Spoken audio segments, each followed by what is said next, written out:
So that sounds like an amazing business plan. Well, I mean, he went from doing it as a kid out of his truck. I mean, I was there when he got busted for not having a work permit because he's had a real business and he didn't have a work permit for it.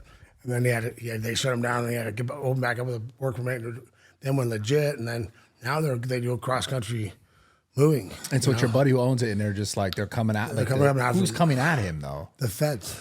The feds federal government are like, you don't hire enough old people. Yeah, that doesn't. How is that even a thing? It just can't. It's age discrimination. Bro, what's going on, man? No, that's what I'm saying. I'm like, you're like, what are you talking about? It's moving. Like what do you want?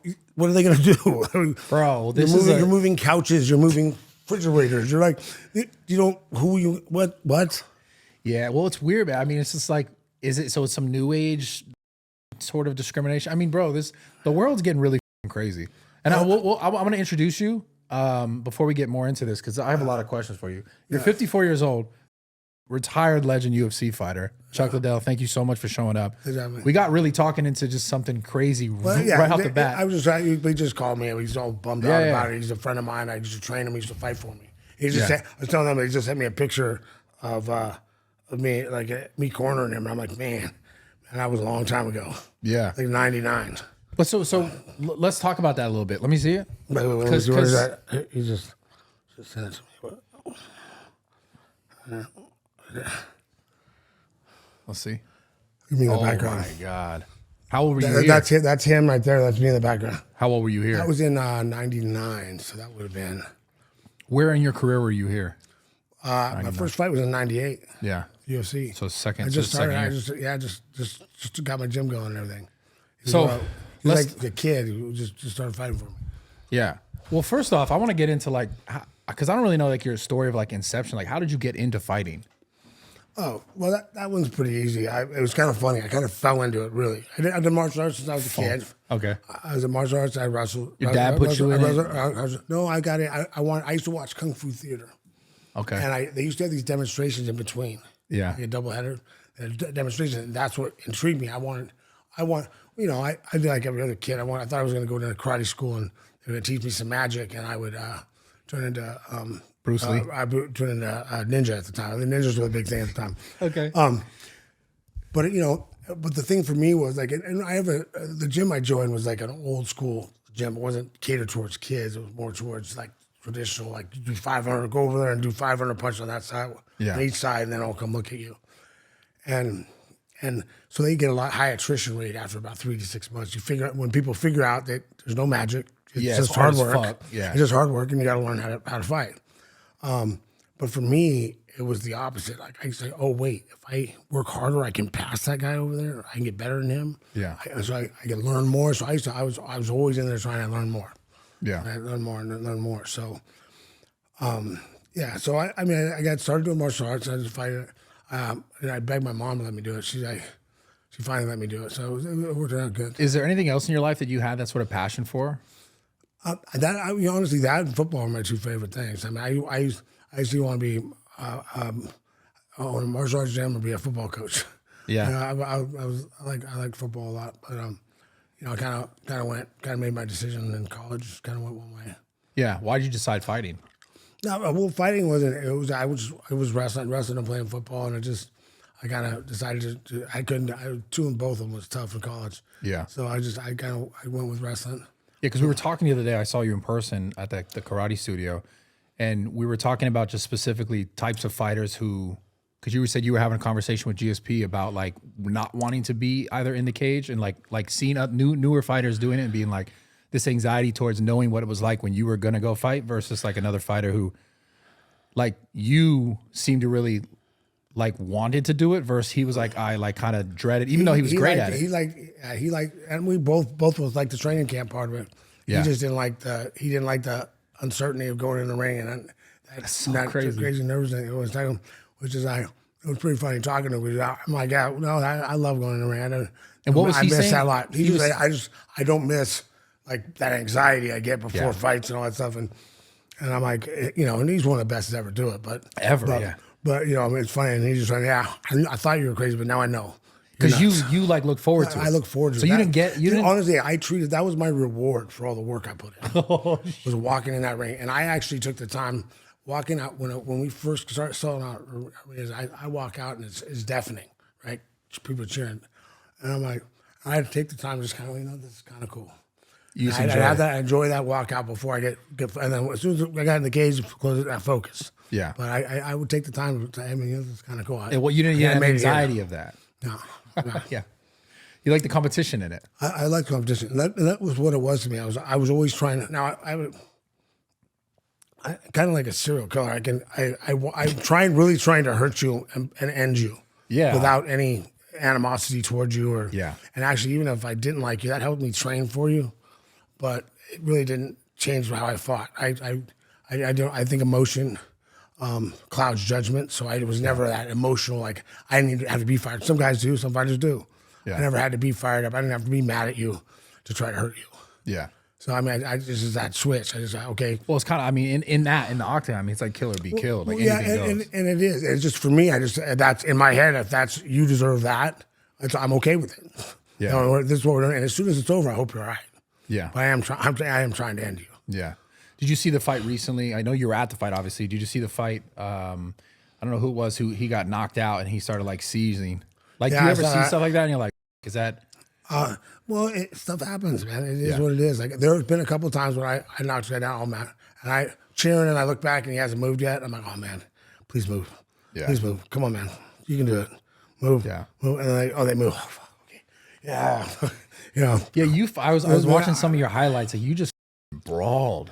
Like you just threw like you were at one point you were just like you could just take punches. Kind of remind me of Nate Diaz. You could take punches, but as long as you were throwing them back, like and that's kind of how I felt. And I got real comfortable with that. Like we exchanged punches. I'm gonna win that exchange. Yeah. You know. When did that start changing for you? Because I saw a clip of Joe Rogan talking about like it lasted for so long, and then at one point it just stops. Yeah. You know. I don't know. You know, like it's one of those things that just and I heard a lot of different theories and ways on things about why and how.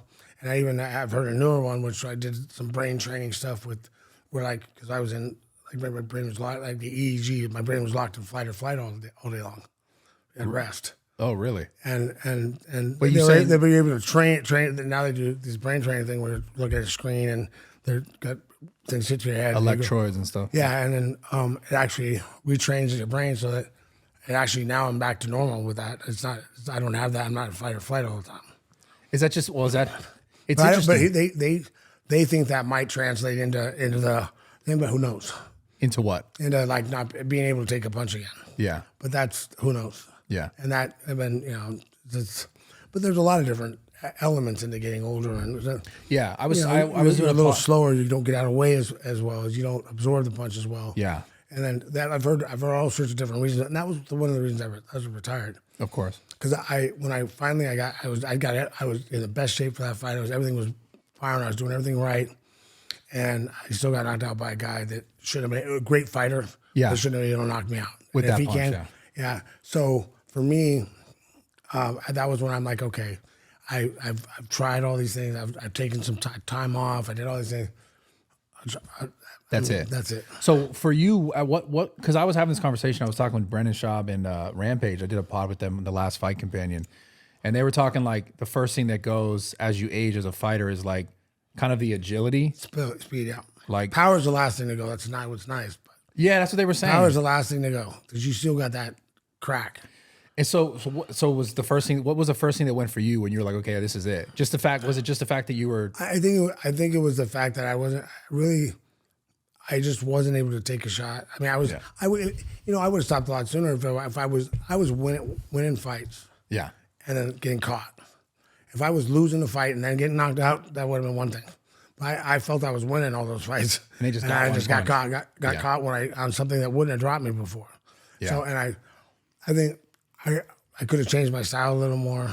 Yeah. Probably would have been. But at that point, it was just it's time. It was time. Yeah. Do you miss it? Always. That's what we were talking about. If you missed it, yeah. And I'm like, I miss every part of it. Like because I miss everything. I even missed the weight cut because I knew that was when that was done. I was done. I was going to fight the next. I was done. I was going to fight the next day. Well, I didn't cut a lot of weight either. Yeah. I dieted it down. I got real regimented with it. I know I've screwed up a couple times. I did 19 and a half pounds in one day for a day of weighing. So I weighed in at 12 and had to fight that night. Did you ever do anything like unique for your diet? Like, did you ever try any different diets? You know, like fighters would try different things. Like, did you have people in your corner helping you with diets? I had people helping me with stuff. We kind of did like, but it was more like I started at the end. I just got a cook to do it for me and do like I think we did like what was it, 60? Was it 60? 40, 30, 30. Oh, you're talking about protein, carbs, fat? Yeah. So, I mean, it's really for me when I first started doing that, the amount of carbs that you have when it's 40%, only 40% carbs is not very much. Yeah. But the thing is, like, if you make it really clean food, it was hard to eat all that because they give me I have 6 boxes. And they give me, that's what made it really, I like things, it's easy for me to keep, they give me 6 boxes. I eat what's in the 6 boxes at certain times. And I'm done. Just follow it I that don't way. I don't have to think about it. What was the hardest part in your career, like as far as like staying in shape or like maintaining, I guess, athleticism or the striking? Like, what do you think you like struggle with the most? And then what do you think you were the best at? Struggle with the most. Like in the camps, like what would you struggle with? Like, what were you struggling with the most when you're in camps? In camp, you just trying to push it hard enough to get ready and stay healthy. Yeah. You know, and as I got older, that got harder and harder. Yeah, of course. Like, and recovery became more and more important, and making sure you did, what you're doing, everything, you're doing all the recovery things you should be doing. Yeah. You know. So I have a question for you in regards to like just the UFC and like your kind of presence in it. I mean, growing up, and when I first heard about the UFC, I'm like, you were one of the biggest names, like GSP, there's a lot of like really like Rampage Jackson. There's a lot of fighters that were just like iconic. What do you think about the new age of the UFC and how it's like trendy? I mean, it's becoming probably one of the most popular, easily one of the most popular sports in the world. Oh yeah, and it's huge. But I mean, I think people get a little. It's a little hard sometimes. Now there's 40 some odd UFCs a year. Yeah. Between fight nights and the different things, and people don't understand. There's a lot of great fighters now. There are a lot of great fighters out there, but then they got to be spread out across 40 fights. Yeah. And then sometimes like they're all called UFC. So you think like guys don't know how to differentiate from this is a pay-per-view. This is it's a lot more big, fights. Which is this a big fight or a little fight? And and sometimes some of the talent. There's always good talent on the fights, but it's just some people. It's not quite like what you're used to if you're always just watching. Before you had 5 UFCs a year. Yeah. And everybody on there now would probably everybody on that card would have been at least a headliner on at least on a fight night. Yeah, yeah. So I mean, you think it's harder to stand out then? Well, I think that clouds it a little bit, like because there's so many people out there, and there's not that it's just that big. Yeah. Like I think it's some people have a hard time. It seems like fans have a hard time differentiating between when are the big fights and when are not. Yeah. Because I mean, it was almost every now. Don't get me wrong, I'm a fight fan, so I like having fights all the time. But what do you think it takes to stand? Obviously, winning takes to stand out. But now, like nowadays, guys are like really starting to leverage social media, which was obviously not a part of the UFC when you were in it. No. Yeah. Yeah. Well, I mean, it comes down to it's like I think it's still in the UFC. You have to be the best to champion. You have to win. You have to win when you're supposed to. But you can cut the line by being a little more popular, by making yourself more interesting. Yeah. And I mean, people like to watch people try to finish fights. Yeah. I mean, and people have learned that they get paid better when they're trying to end a fight. Now, I don't care how you do it. Like, I'm a big fan of everything. So if you're a submission guy, you're a ground and pound guy, as long as you're working, you're not just stalling and you're not trying to just score just a little bit more than the other guy and walk away. So you mean like instead of decision, like finishing a fight? Yeah, if you're trying to finish in any way, or really, attacking and trying to. I'm not against people trying to win fights, but it's just if you're just trying to do just enough to win, and it's kind of. I mean, I don't want to watch that. I'm nothing against you if you can do it. Yeah. Right. Yeah. And I love GSP, and I think in the end of his career got real careful, but I mean, that being said, he made some really, really good guys look stupid. Yeah, Like, just skill-wise. Skill-wise, he made them look like they looked like they couldn't do anything. Yeah. So he was able to do that to a lot of people. Yeah. Do you think now though, like the social media aspect of it is changing the fight game a little bit? Because I recently I know they partner with like the Endeavor Group bought it's like WWE and the UFC is like one conglomerate thing now. And yeah, but I hear that all the time. I don't see that being there. It's not really. They're different fan bases. One, but I mean, I can see where they have some cross promoting things they could do. They can probably some upper management stuff can be combined. They can probably lean it out a little bit up there. I mean, I don't know. I just don't. There's not a direct correlation between the two. yeah. Because I really don't think. I mean, they're not the same. There's some of the same. There's some crossover, of course. I just wonder if there's some executives being like, "Yo, we should spice this shit up more." Because recently, did you see the Duplessis and the Strickland kind of beef, the fight? Yeah, I was right there. Yeah. So I see stuff like that. And I'm like, I wonder if they're doing that. I wonder if they're setting that shit up. I don't think they would plant that. I mean, I don't want to. Yeah. I mean, I did wonder why they were sitting that close to each other. Yeah. But afterwards, I was like, why would you do that? Yeah. But I don't know that they would set that because I mean, it could have broken into something worse. Yeah, it's also it could be dangerous. Never. But yeah, I don't know. It just goes viral. It's just so viral. Yeah, and that's just. I mean, was there ever anyone that you wanted to like? Would you ever have been in a situation where you would have, or have you ever been in a situation where backstage or in the crowd? The only real time I think for me, but everyone knew me. I'm serious. So Tito, when he was fighting Vitor Belfort, was doing a radio interview in San Diego. Said, "I don't date white trash like Chuck. I don't date white trash like Chuck." Okay. And a bunch of guys called me up. They're like, "What's up with this?" I'm like, so I wasn't real happy with them. Yeah. But we went to that fight, and after the fight, there's a after party at I think 7. I mean, it was 7.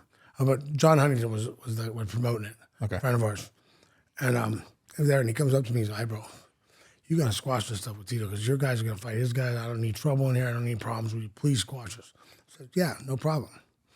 So I went over. They got Tito over. They came over. Actually, Vin Diesel was there too. I don't know. He was negotiating, I guess. I don't know. But I'm like, okay, this is real simple. Vin Diesel was in between you guys being he came up and was trying to get us to talk. Yeah, okay, that'd be cool. Interesting. I'm like, okay, Tito. First off, this is my girlfriend. Apologize. Yeah. Secondly, you ever talk about my family and friends on a radio interview again? I know where you live. I'll come beat you in your fucking living room. You understand that? He's like, yeah, no, man, I got it. I'm sorry, man. I wasn't talking about her. I was talking about Juliette Lewis. I'm like, Us Magazine had said I was dating Juliette Lewis for some reason. Oh, okay. I'm like, really? She's not white trash, bro. She plays characters that are. What is wrong? Come on, look here. Yeah, in movies, idiot. But I mean, I said, okay, then we're cool. I'm not going to cause any problem. But he knew me from, we trained before, trained together, and then he'd heard stories about me.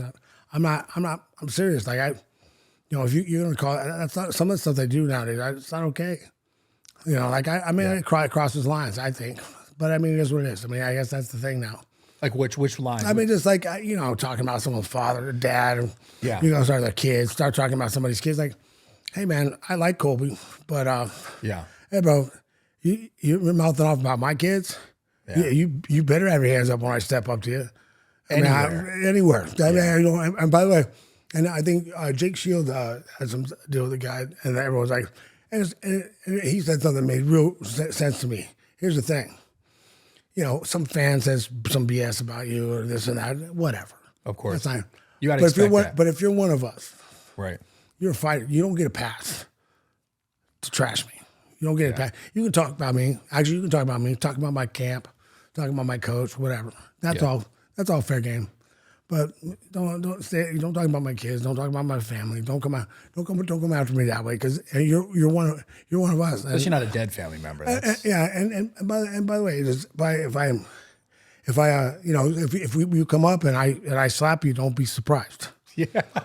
Don't act like, oh, I don't know what happened. Yeah. Like, oh, why'd you do that? And I was like, hey, bro, you better expect it. Like, Yeah. I mean, I'm not, typically I'm not that guy. I don't want to hurt anybody. I don't really, Yeah. but I'm very protective of people I care about. So, For sure. And that makes sense.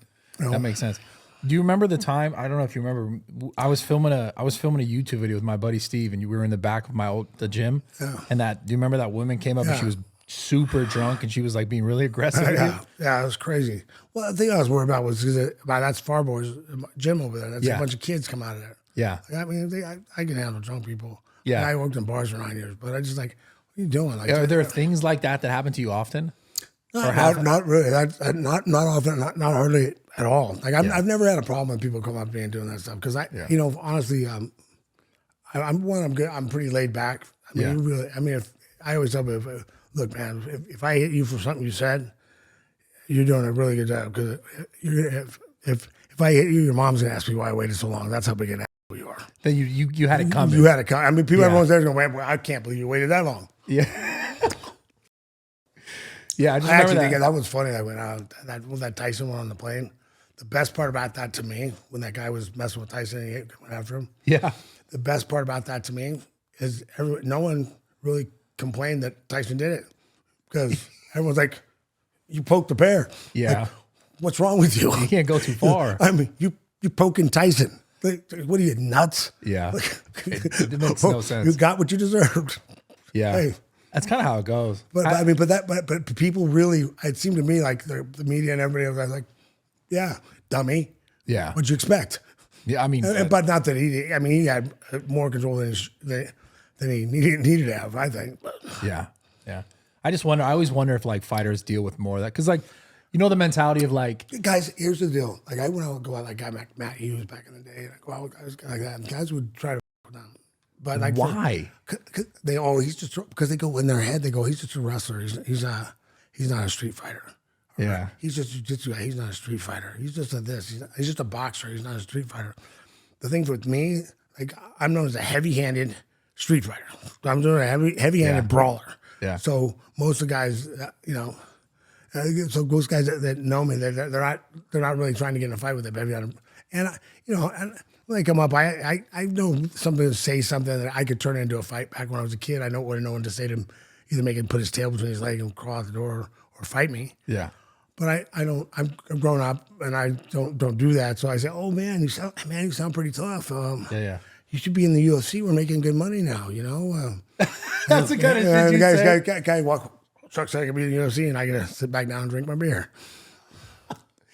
Dude, I feel like I have to ask you this question now. Who wins in a street fight, me or you?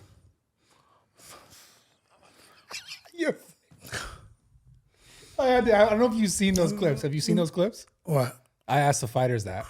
Oh. Yeah. Oh, I didn't know that. No, but I don't give you much of a shot. I don't know what your background is, so never know. You never know. You might be, the world champion kickboxer. I don't know. Okay, cool. With I'm some not good wrestling. I'm Some good wrestling background. Yeah. A lot of different. Could be a things, problem. Yo, dude, I love it. Okay.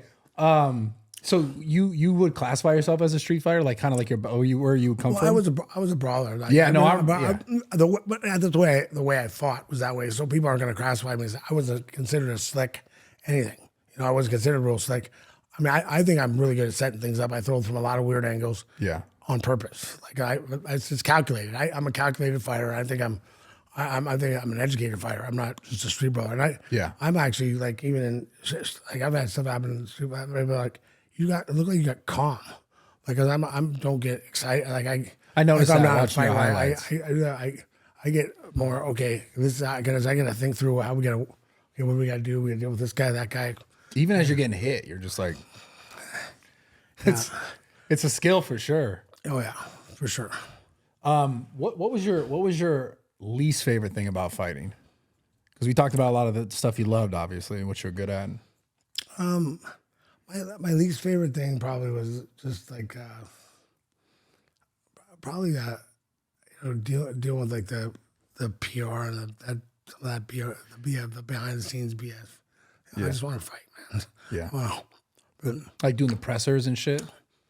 yeah, Yeah, I mean, I was, it's almost like it was like a necessary evil. I mean, I try to explain that to the brothers. I'm like, well, guys, I don't care if you get up there and say whatever. I don't like these things. You can just get up there and say something. Yeah. Don't not show up because, hey, you want to get paid, right? Yeah. I mean, I'll fight. I'll fight to see who's better. That's no problem with me. But if we want to get paid, we got to sell it. Yeah, for sure. You know? So social media is having like a big impact on that now. It's like it's changing the game. It's changing the world in general. What do you think about, like, I guess, how different is the world now from your perspective than it was when you were obviously growing up? Because the world's changed a lot. We were kind of talking in the beginning about like the little shift of topic, but we were talking about how, like, you said your buddy's getting pressed from the feds because he's not hiring the right people. Meathead movers. They're movers. Yeah, they're not hiring enough old people. Right. I mean, So there's like a lot of weird going on. Yeah. Like, what is your opinion on just like the world? Because, like, you're 54 years old. You've been in the UFC. Obviously, it doesn't necessarily make some sort of decision for you, but like, what do you think about the world and like the way it's going? Because you have kids. I think I got a kid, and I mean, it's a tough time, man. I think dealing with stuff and then watching stuff, because you're watching stuff. I mean, they're trying to, tell you. I've had people tell my kids, "Oh, you don't have to tell your dad this." I'm like, what? Yeah, like What do you mean he doesn't have to tell me? By the way, just so you know, the first thing he does when you tell him that is come tell me. Yeah. But Who the f- is saying that? Teachers? Like, yeah, it was that was a while back, but yeah. but we're at a different school now. So, it's just a lot of stuff is just crazy what they're trying to. It's like people forgot how to get along, like just live and let live, and like it's just my side, your side. Yeah. Like I got a lot of friends that have a lot of different opinions on things. Yeah. That's why that makes them interesting. If we're all the same robots, what's the point? What are we going to talk about? Yeah. It seems like everyone wants their side to be the only side, to be the right side, to be like, you have to do it this way. Yeah, and it's like, look, I'm not. I've given people warnings too, like, I want you to come on my thing, because I'm pretty conservative with most of my beliefs. Yeah. But like, I'm like, just if you're gonna ask me something, just make sure you know what I'm gonna say if you're okay with it, because I'm not party line with anything. Yeah. I grew up in a family that was, my grandma registered Democrat, my grandpa registered Republican, so they could get information from both sides. Yeah. And then they could make an informed choice.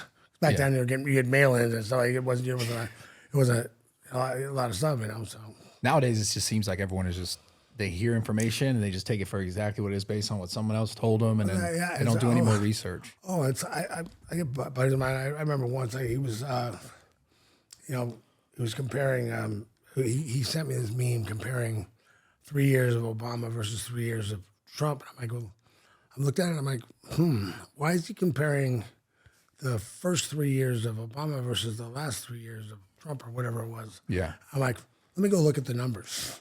Yeah. Like, why? Because that was the only, in that whatever category that was, that was the only number. That was the only 3 year sets that worked for Obama. Worked for the argument. All four, nope.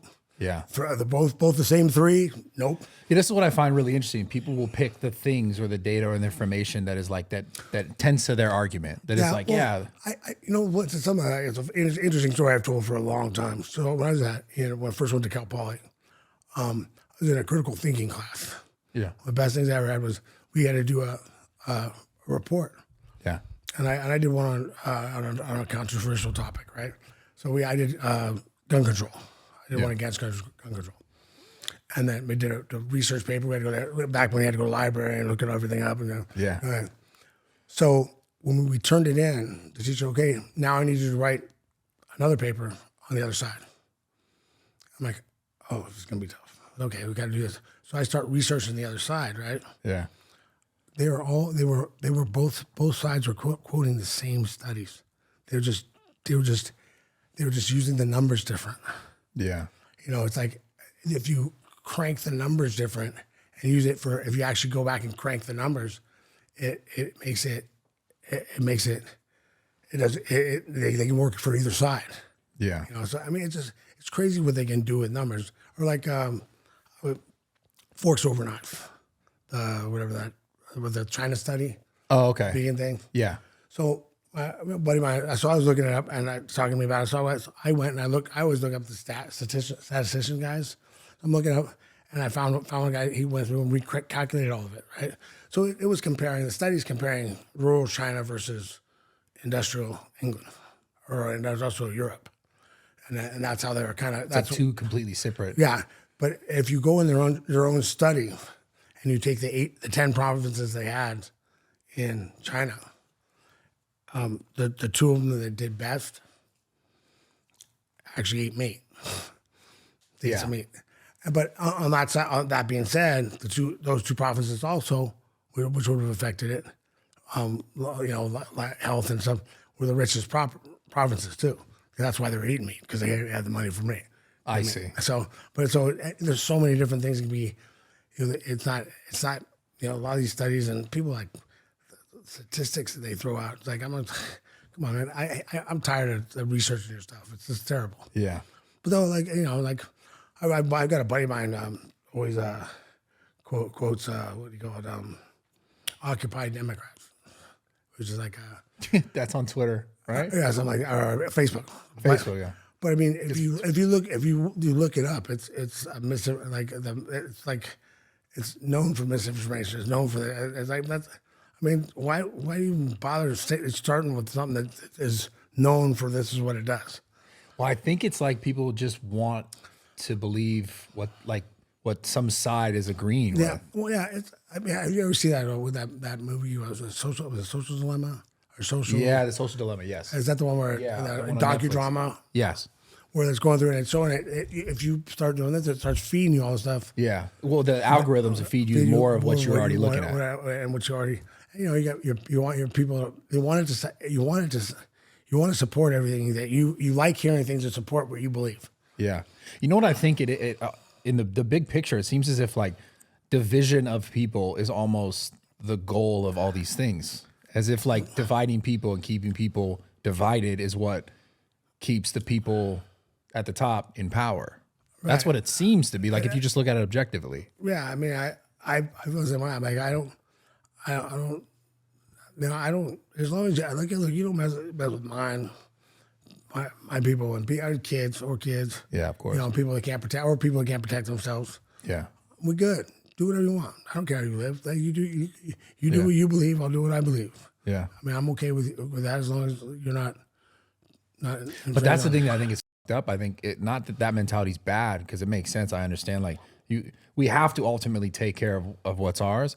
But I think there's also there's somewhat of a flaw in it because that's also in not addressing the things that just keep happening. It's only going to keep getting worse. And at some point, oh no, I'm that's what I'm saying. But it's not.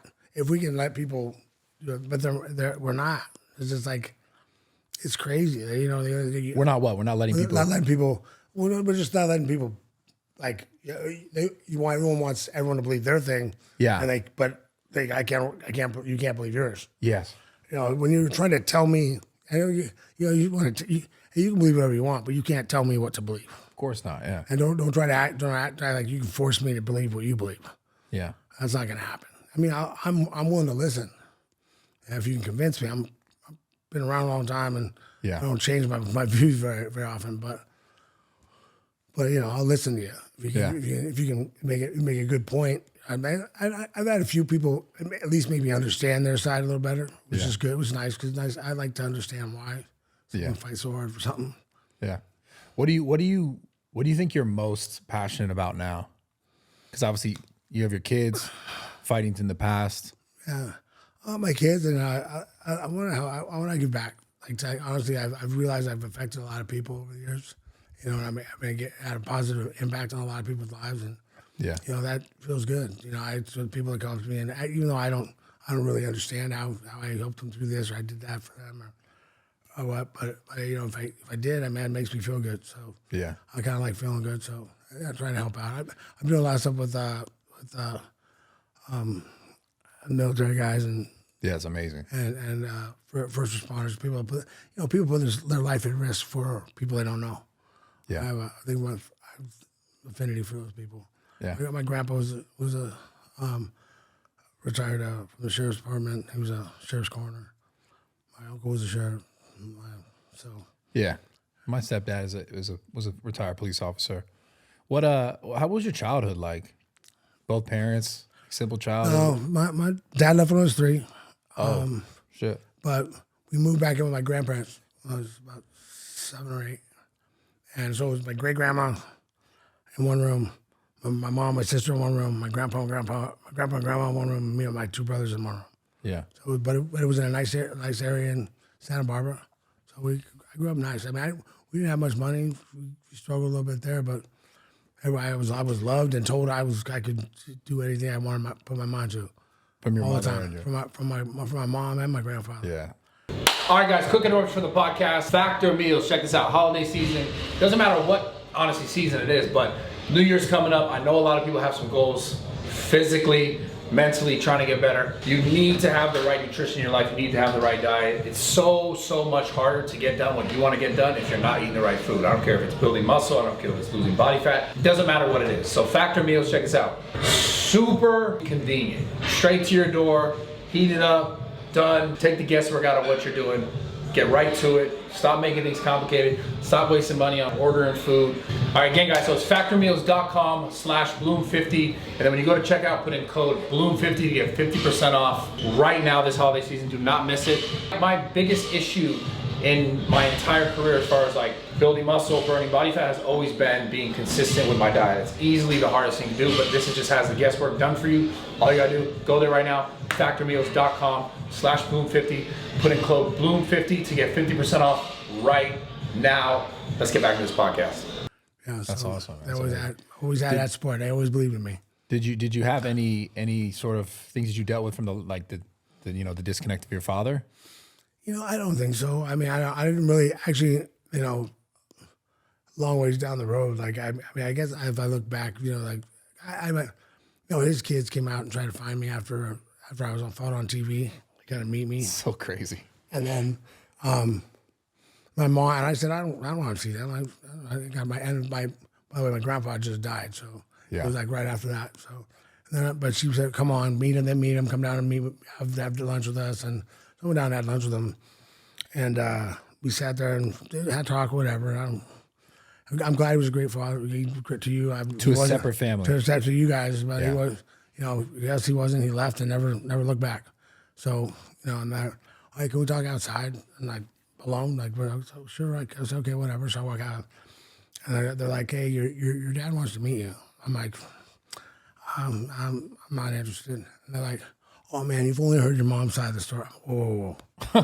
What'd you just say? My mom's side of the story? You mean that lady that raised me? That lady watch herself crash herself sleep at night? That lady? Yeah. No. Hey, you can tell me we live in the same house, same phone number. Where's the day he left? So he's 25 years too late. So yeah, get out.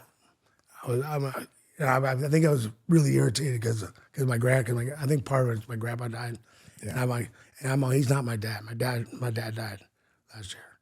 That was your grandpa. Oh, yeah. That's heavy, man. That's heavy. So when you were a kid growing up, did you ever think like, did it ever like motivate you? Like, did you feel like you needed to get some sort of sense of validation? Like maybe that's. No, I never did. Yeah. I don't, I guess I was always had my grandfather tell me, man, you're the man. You just can do whatever you go get him. Go get him, son. Yeah. What about your kids now? Like, are they any of them into fighting? They do a little bit of stuff. My son's interested in doing stuff. Yeah. I mean, they haven't done anything serious. I mean, I'm not going to push them. I want them to know how to fight, to protect themselves. And for the confidence as a kid, like knowing that, hey, it's not the first time I've been punched in the face. When someone threatens you, like, it's just, you threaten me, like, what are you threatening me? It's a good skill for damn sure.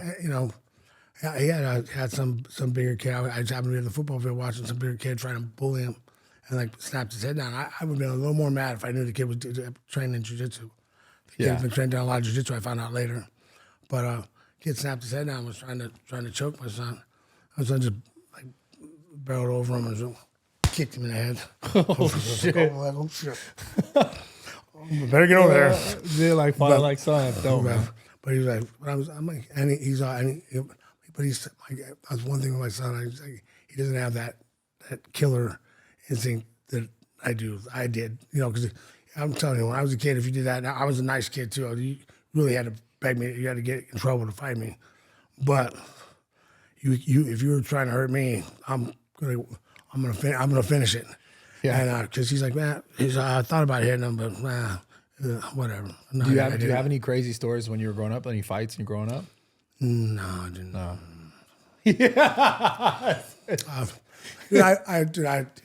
I've joked about it before. We were just going over, like, I get with some of my old buddies and we start talking about it. We fought all the time, man. Yeah. I loved it. Because we go out in Isla Vista and we were like high school kids getting in fights with people. I had a lot of funny stories out there. I had one time I was out there. Long story short, I had in the middle of it. I ran off the top of a car and sidekicked a guy. The flying sidekick. What? You jump off a car? Well, long story short, You can tell a long story. It's okay, go for it. Okay, so my brother, we're out of this. Me and my two brothers and two of my other buddies. Yeah. No, it was me and my two brothers, and because we rarely all three of us went out, but me and my two brothers, my little brother was like 16. Yeah. I was probably 20, 21. I was in college and back from college. And my other brother was 20, a year younger than me. And we're sitting there, and I'm talking to this girl in the middle of the street. And this dude walks up, starts talking trash to me. He's like, You were 20 at the time? I'm 21, I think. Okay. And then so I'm like, my brother, I'm just talking to this girl. How much fight training at this point did you have? I've fought since I was a kid. Oh, shit. Okay. Yeah. I was 12. I did martial arts when I was 12. I was wrestling. Not good for that guy. I wrestled in high school. I was wrestling in college at the time. Yeah, not good for that guy. I'm sitting there, as I'm talking, and I'm like, dude, I got no problem with you. I'm just talking to this girl. I just want to talk. Well, then walk on. I'm like, bro, I'm not going anywhere. You know what I mean? And my brothers weren't with me at this time. It was just me. My two brothers, and then they saw these guys around me, the 5 guys around me. My brothers ran around the other side. And then my middle brother has a short fuse, really short. So someone said, one of the guy's buddies said something, like was standing here. So I was here, my brother was here. These guys are like right here, and the guy in front was talking shit to me. But this guy said something to me, and or said something to my brother. Shut the fuck up. And by the time he got up out of his mouth, he was eating my brother's fist. When it drops him, and this idiot in front of me turns to go hit my brother. Oh, he's open. Yeah. And then I then I pushed the other 2 guys through these 2 cars. So when I got him on the fence, I turned around. My brother's over there fighting one guy, my little brother, and then I look back. My crazy brother is still kneeing this guy on the head on the ground. And there's other guys, bro, we need help. So this guy's running at me like a soccer kick. And I'm like, I didn't know where. The only way I can get there in time is to run across the top of this car. I ran across the top of the car. I swear to God, I hit him. Flying sidekick, he went sideways. What? And it was the funniest thing because, we went up, and then actually this guy was coming out of my brother. I went over and I hit him with a big old flying elbow. And he was sitting there still standing. I came up to him, like, I was about to hit him again. I'm like, wait a minute. Oh, no, he's not here. He was just standing there. And then, so I go back to school. Actually, Wait, what was the girl's reaction? You just like, what the the going girl on? just took off. And I didn't know her. I just met her. So she took off. But I went to, so I go to wrestling on Monday morning at school. And one of my buddies comes up and goes, hey, Chuck, you didn't happen to jump off a car in Isla Vista this weekend, did you? Yeah, why? Like, oh man, I heard about it. It was like, cause I didn't have a mohawk. I didn't, I was just out there. He's like, you idiot. It's cool. Bro, that's. But we just, I mean, we had so many crazy fights out there. But it's like random people just fighting trained fighters is not. Yeah, I mean, it was we had a lot of fun. Yeah, a lot of A fun. lot of fun growing up that way. But Yeah. I mean, I tried to get out. I tried to talk my way out of it. Yeah. But Changing topics a little bit. As far as like success and being good, not at the sport, obviously being good at the sport is training, fighting, being good at fighting. But outside of that aspect of having success within the sport, how do you think you would tell us like a kid coming up now who wanted to be a fighter to be able to see the most success in the sport besides being a great fighter? well, that you have to be a great fighter. But Yeah. yeah, I tell a kid coming up in the sport. I mean, really, you gotta, I tell people don't rush it. Take your time. Get in there. Don't get over rush it. But be exciting. You're gonna finish. Try to finish fights. Yeah. I mean, that's what people want to see. Yeah, definitely. That's really what people want to see. Now, if you can pull off a undefeated, long undefeated record, even if you're boring, people will want to see you and you'll become famous. But you want to get there quicker. Well, it's because but those fighters always like they're waiting for someone to beat that fighter, which is why they're so popular. I feel like the fighters who either win by like submissions or stuff. You're just like they're waiting. Someone's waiting to see someone be able to beat that guy because he's so good at that one specific thing. I don't know. I feel like I feel like that a lot too. I see that a lot. I feel that a lot too. You're like, I wonder if this guy could finally beat this guy. Like Khabib, for example. Like he would just beat everyone. Like not always the same way, but very similar. Where then you're like, I wonder. I'm like excited to see if someone can even beat this guy. So I was excited. I always want to see different matchup. Somebody. Yeah.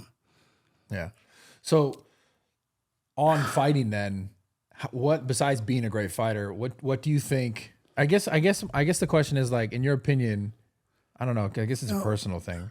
I think a lot of it to be a fighter, you gotta be able to sell yourself. You be able to, or just be able to be personable. Take the time with fans. Be like either they're doing there's guys that do what they love them or hate them. People want to watch them fight. Yeah. That's. I think social media is so powerful nowadays because like obviously like fighters, they're not social media influencers, but like leveraging social media in that sport because like it's such a popular thing for people. Like even for example, people love watching these podcasts, talking to fighters, hearing about fighting, etc. I just feel like social media is like such a massive part of every industry now, where it's like if you learn how to leverage social media, you'd get so much more out of whatever like career you're trying to have, whether it be like a UFC or boxing or any sort of like fight sport. Like leveraging the internet is just like is going to take you miles ahead. Like obviously if you're a great fighter as well. Yeah, I mean it's like you can get all the breaks you want if you don't perform when you get the break. It's not going to do you any good. Yeah. If you're not prepared when you get there, yeah, it is what it is. Yeah, you're washed for sure. Yeah. So how did you know, and how do you think a fighter would know when like his time is like past? Like how did you like you knew for sure? I guess when you were getting late, it was just I tried to do everything right, tried to change everything, do everything, and I was getting caught by punches, and there was no one that could explain how to make that change. Yeah. So I was gonna that's it. Yeah. It's hard. It's a hard thing. Think about it. You've been fighting for, I've been fighting my whole life. I've been doing fighting or getting ready for a football game. And all of a sudden, now I'm gonna be done. I don't have to fight anymore. Yeah. I don't have that anymore. So it's got to be a weird feeling. Yeah, it's just it's a weird place to be at. And then when I went to dinner with Dana, and I think he tells a story that he told me to quit, and he actually didn't. I mean, he was there. He came. I don't think he just doesn't remember, but he came there to tell me he was going to quit. And I said, hey, I'm ready to retire.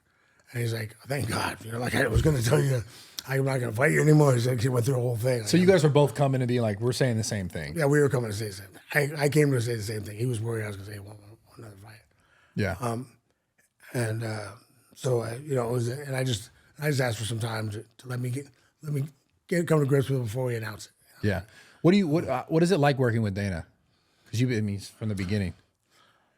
I enjoyed it. It worked out good for me. Yeah. It worked out great. I mean, a lot of people, attack him in a lot of ways, but Dana, he always told me what he thought. We didn't always agree on everything, but he always said what he thought. He always, He's always my friend. You know?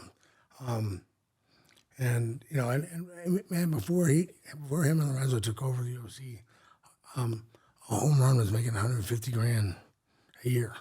Yeah, I mean, they have. Think about it. Really, we weren't making that. They weren't making that much money. Yeah, they really fucking put in effort, man. And they're the ones that got us to the point where we're making real money. Yeah, and I got paid a lot more than people think. A lot more. Yeah, because he does get a lot of shit. Like, he'll get a lot of shit for like fighter pay and all this kind of shit. But like, I mean, they grinded that business. They built that. I mean, obviously without the fighters, there's no UFC. But at the same time, like they turned that into something massive, and they keep going. It's huge. It's huge. It's fucking insane, man. Will you ever get more involved in the UFC or anything fighting still besides like the training with like your kids and? Well, what do you mean? Like, would you ever want to be more involved? Oh, with UFC, I like doing stuff. I still like promoting the sport. I still like being involved that way. Yeah. But I got to stay away. People ask me to stay away from being a coach because I don't want to be gone all the time. Because I look at it this way. Like, look, my thing is if I had a fight team, I probably had, 20 guys? Yeah. You'd be probably get quite a few guys. And then the thing is, like, it was well, just don't travel with them. I said, well, but that doesn't work that way. Because if I feel like if I'm there, if it would help out, me being there, would help them out. Yeah, me being there would help out, which maybe I'm a little cocky, but I think if I'm there, it helps them a little bit. Yeah, well, I'm good at reading fighters. I'm good at helping on giving advice during a fight. So, and this kid's been training with me for years, and and finally got to the point where he's making these big fights, and he's like family. I'm training with him 6 days a week. Yeah. It becomes a thing. So, when my kids get a little older, like when they're then you find more time. Maybe when my son graduates, when he's done playing, maybe I'll start. I'll coach again. 'Cause I'll still be young enough to coach. Yeah. So I still enjoy coaching. I still work with guys if they want. Like I'll still come in, give my 2 cents. And I always do it that way anyway. Anytime I teach seminars, I'm going to show you what I do different. I think it's a little different than other people, and you can use it if you want. If you don't, no. Yeah. What do you do with most of your time now? Like work wise, or you're just chilling? Work wise, I'm working on some different things. I got a few different projects. I'm just trying to see if they're going to work out. We're still trying to get through. They're either interesting. I think they're going to be fun, but until I get through legal, we're gonna. I got to figure that out. I do a lot of appearances. I do some charity work. And I'm just having a good time. I'm trying to get some stuff going a little more. Yeah, for sure. You're not bad on the podcast, man. I think I saw you on my buddy Bear's podcast. Yeah. Yeah. With Rampage, actually. Yeah. They're good dudes. Was Rampage? What would you say your hardest fight in the UFC was? I don't know. That's tough to say. There's a lot of hard fights. Yeah. Most disappointing one was I lost to Randy the first time. Yeah, Couture. That was tough. Not because I was losing to Randy, because I let Tito off the hook. I see. I let Tito off the hook, and it really that one actually I think it's the only fight I actually went. I drove straight home right after the fight from Vegas. You were pissed. I just let him off the hook. I'm like, damn it. And so is that a guy like you just genuinely actually kind of didn't like, Tito? Yeah, I didn't like him. Yeah. No, like here's the thing. But everyone asks me, I don't hate the guy. Yeah. I wish him the best. I hope he does well. Whatever. I mean, I don't. He's not. I just don't think he's a good dude. He wasn't back then. He wasn't good to people. But I mean, I've heard he's changed. People say I've got friends that say he's grown up and changed. Well, that's fine, but it's too late for me. Yeah. But I ain't mad at him. I always does great. I see him. We're cool. I mean, I got nothing against him. He's a big part of the UFC getting where it is. Too, yeah. But there was no fight that like really stood out where you're like, this was really difficult. I think that I always had that weird thing. I always thought, man, I lost. I know what I did wrong. Let me do this again. Imagine running back. Can we do this one more time? Let's start over. I know what I did wrong. I always Yeah. had that kind of mindset. So it was always like, Yeah. Would you ever do any like exhibitions or anything like that? Because Rampage was talking about something in Saudi or something in the Middle East where they were going to do like some legends fighting type. I don't know. I mean, Yeah. it's it depends on my body. Yeah. It depends on everything. So you're doing something for your brain as far as brain. Yeah, it's a brain training thing. Yeah, it's actually pretty cool. Like I can show you some stuff on it. But so it's they're attaching like electrodes and they're the like other thing, running. there's different ones. There's 2 different ones that I've tried. So I'm trying to. What are play they? them. What are the 2 different ones? God, now you get me into my what they're called. I'm interested in this because it's to help you with like. I got it. They're gonna kill me. They're gonna kill me because it's a different. What's the name of their thing? The company's Be Rare that's doing it right now, but they do like it's like that. It's that electromagnetic thing. They supposedly have a new. Because originally it was like a shotgun approach right in your head, and then guys had complained about headaches afterwards, and then it was more like then it was like guided by the computer, from doing a brain scan and stuff. Yeah. Or whatever. And then. But the goal is to what? Just make your brain more efficient Operate and operate better, yeah. I can show you the thing. The difference between how I felt at 7 or 8 o'clock at night before and after doing this for 20 sessions was night and day. Really? Being tired because here it is. So that was day 1. That's day 1. That's after 10 sessions. That's after 20. And this is what's showing like brain activation? Yeah, brain. Yeah, when you're. Oh, delta, theta, alpha. Yeah, but that's your brain at that's your brain at rest. I'm just sitting there resting. So that I was running at fight or flight all day long. That's why it's red? Yeah. Oh. And so that and there's that, but the only different thing, my frontal cortex was at least normal, but that burns a lot of energy all day long because you're always alert, fight or flight. Yeah.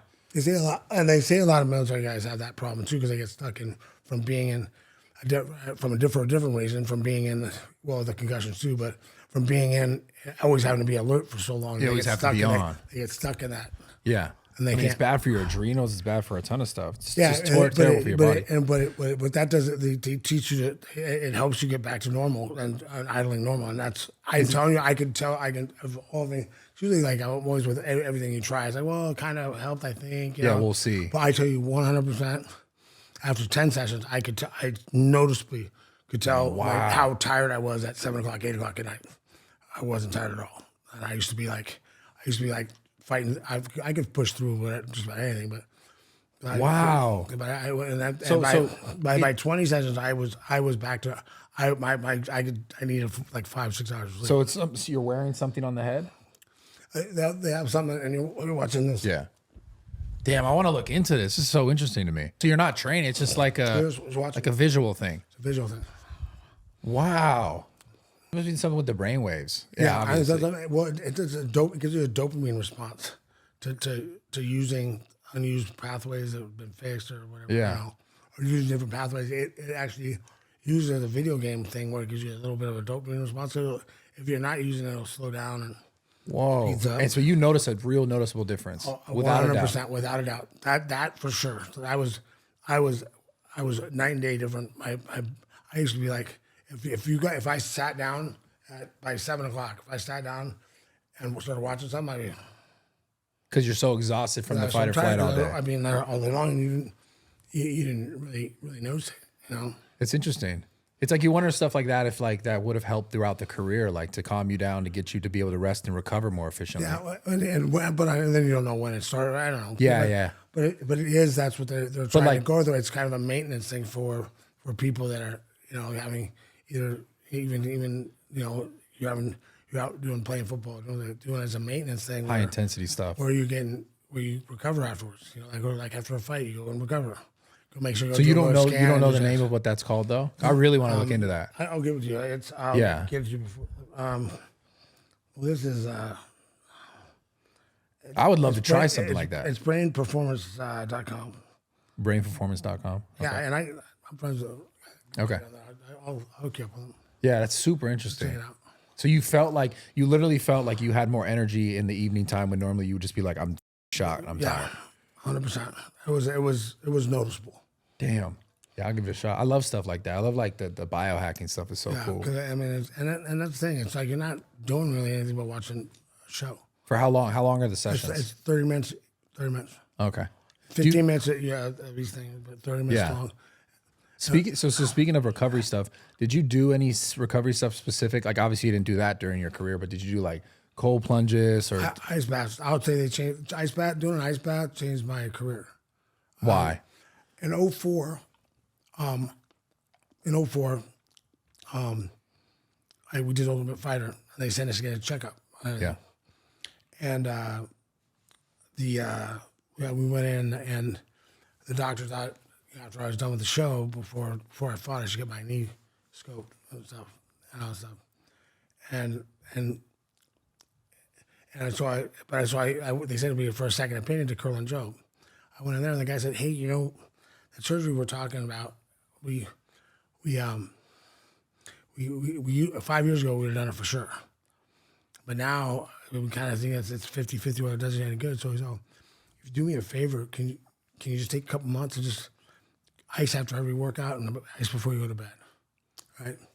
So I'm like, "Okay, cool." And it helped because my knees weren't hurting when I was training. I'm like, "Wait, I may not work for my shoulders because I shot this shoulder up 3 times, this twice because my shoulders rub." And so whenever I pick, they're fine all the time except for when I pick up the elevate get ready for a fight, they start going down. I mean, when I fought Randleman, I was like this. Just to lift your I fucking arm up? My shoulder up. But then I started shooting it up after that. So, but I shot it 3 times before. By 2004, You were shooting what, cortisone shots? Cortisone shot. Yeah. 2004, I shot this one up 3 times, this one twice. After I shot, and then when I was doing that, icing my knees, now I'm icing my knees and my shoulders. And my buddy goes, "Hey, you're icing your knees." And I just said, "Why don't you just do an ice bath?" Yeah. I think it'll help your whole body. So okay, and we don't know what we're doing back then, so we do like, we were doing 20 minutes. Holy! What degree? What degree? I kept looking at it. Well, we were down at we started at like 50 something. I saw somewhere where 58 was cold enough. Yeah. It wasn't that much different at that time. There wasn't that much difference between 58 and 48. So I'm like, okay, I left there. I'd be just under 58. Okay. But like I was like, that's once at the beginning we were at 48. I'm like, guys, I don't have to be this cold. Yeah, dude. I do 42. I'm cold. But we were doing 20 minutes, and I'm sitting there. I was like, "Oh, that's okay. You're used to it. You never get used to it." No, you never get used to that. You never get used to that. It sucked every time. I had the thing. I just turn on I put my timer with the 10 extra seconds. Yeah. Hit start, and I had to be in before the 10 seconds is done. Yeah. I get in and sit there, and I'm just. But you're saying that made a massive difference in your career? Because my knee, I wasn't able to kick as much, before 04. Like I started getting because my knees were getting busted up pretty bad from being hurt. But it was all wear and tear kind of stuff because I had torn my MCLs a few times, and they were rubbing. So they'd rub, and that rubbing stuff. If you keep icing it each time, it's fine. Because what happens if you don't ice it, it swells and then it rubs more the next time, and then it swells and it rubs more the next time. I get it. It swells, so you just keep bringing it back down, and it's fine. Yeah, and it worked for both my shoulders and my knee. Damn. Game changer. I mean, that doing ice baths just became, and the funny thing is like later on they said they're going to ice the heat, and it was funny because I do it with bags of ice. So we come in and I do it at night, one before I go to bed. I don't want to waste all that ice in the cold, so I just put a little more in the morning, and I do it again in the morning. Yeah. But then I had to go train right after, so I go jump in the jacuzzi and stretch. So it was like 15, 20 minutes. So I was doing the ice heat thing. Yeah, that's my favorite. And that really helped out, and that wasn't the thing back then. But I guess you just fell into it. I just fell into it by luck. Yeah, just because it made sense. It made sense to be a little more warm when I had to go because I had to go spar after that. So, damn, I didn't want to be frozen. Yeah, because everything's like really progressed, like as far as like science and stuff that you can do with supplements. There's so much. Oh yeah, all that stuff. There's so much better stuff to get. it's going to keep improving and getting better and healthier. Yeah, Like, because recovery's everything. Like if you're not recovered, it's going to be hard to fight. yeah. And the better you recover, the better you can train. The more you can train, the more you can get ready. Yeah. Was there anything else that you really noticed helped your recovery or your training? We did our sauna stuff. I do like just the sauna thing. We do a sauna on like a active rest day on Wednesday and do sauna stuff, like going in and out. But yeah, no, I think we didn't do as much. We didn't do as much as we should have back then. But Yeah. I guess it was a different kind of. Yeah. All right. So, man, dude, it's been a f***ing pleasure. Do you feel like the future, like where do you feel like the future of UFC is going to be? Do you think it's going to be like the biggest sport in the world? Because like there's a ton of competition from like I think other international companies that are trying to like kind of get their footing like one in like the fight. I mean, and they're not to get their footing. I mean, get their footing over here rather. They're massive already, kind of over there internationally. But do you think the UFC is going to continue to be like the number one? I mean, I think it's gonna be hard to beat them out. But here's the thing: as a fan, Yeah. I mean, that's kind of what you should want. You should want like an NFL, because that way no one can dodge anybody.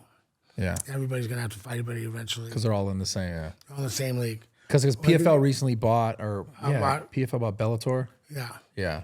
Yeah. So I mean, here's what it is. I mean, and they've got a lot of money. I guess it's the guys are throwing a lot of money at it. Yeah. But is it better? I mean, I like to see fighters get paid a lot more. But is it better for the fan? I don't know. Yeah, having it divided. Having it divided, because then you get to the points where guys are dodging people, and it's seeing with the whole problem boxing had, where you get certain guys just wouldn't fight. They fight who they want. This division, well, they fight who they want. They don't have to fight this guy. Don't have to fight. Yeah. No more gamesmanship about who fights who. Yeah. Instead of more selective on who you're fighting, and boxing's interesting. What did you think about the Ngannou and Tyson Fury fight? Did you see that? Yeah, I was there. Yeah. That was good. I mean, it was interesting. It was cool. I thought Ngannou did great, man. You can't ask for better. First boxing fight ever. First boxing fight ever, and he dropped him in the second round. That, to me, that's a win for him. Period. Huge win. That's because if that was a fight, he won. Yeah. He won 100%. I mean, I looked at it. I mean, I love how you said if that was a fight, he won. No, because like you talk about it like a fight. Yeah. Because he would have jumped on him and just crushed him. Just crushed him. Yeah. But it's one of those things. Like I think if you go by damage and Ngannou, you could take it. Ngannou won, but I think typical of the way you score boxing and by points and rounds, and yeah. I thought Fury won. Yeah. Okay. Cool. So you would never do any like exhibition stuff, no boxing, no like. I never say never. Never say never. You never know. They ask me for me now. I think my family and friends would try to kill me, but. Yeah. Right on. Well, I appreciate you coming, man. Would you ever do any workout stuff with me? You come train at the gym? Yeah, sure. Okay, I'd love that, man. That'd be awesome.